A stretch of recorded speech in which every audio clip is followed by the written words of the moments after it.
Seuls les monosaccharides, c'est-à-dire le glucose, le fructose, le galactose, peuvent être absorbés. Il se produit donc une hydrolyse lors de la digestion. Celle-ci débute dans la bouche grâce à une amylase salivaire et continue dans le grêle par une amylase pancréatique. Les issues de la transformation sont le glucose, mais surtout le maltose et l'isomaltose.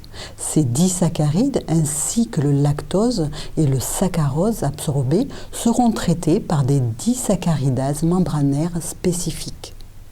La vitesse d'absorption varie en fonction de l'efficacité des modes de transport au niveau de la muqueuse.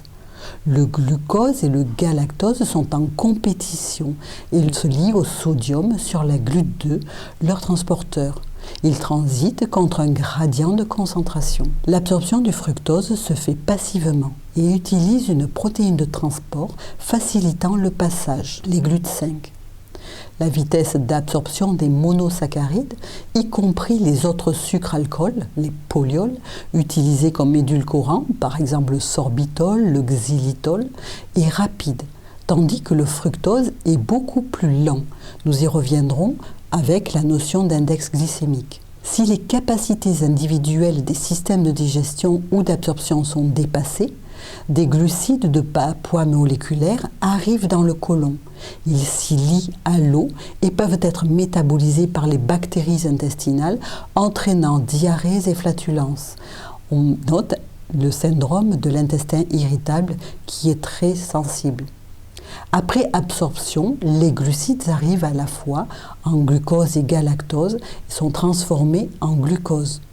Une partie du glucose absorbé arrive dans le sang périphérique, est reconnue par les récepteurs pancréatiques et entraîne une sécrétion accrue d'insuline par les cellules bêta des îlots de Langerhans et fait chuter celle du glucagon. Ces changements hormonaux servent de signal et modifient le métabolisme.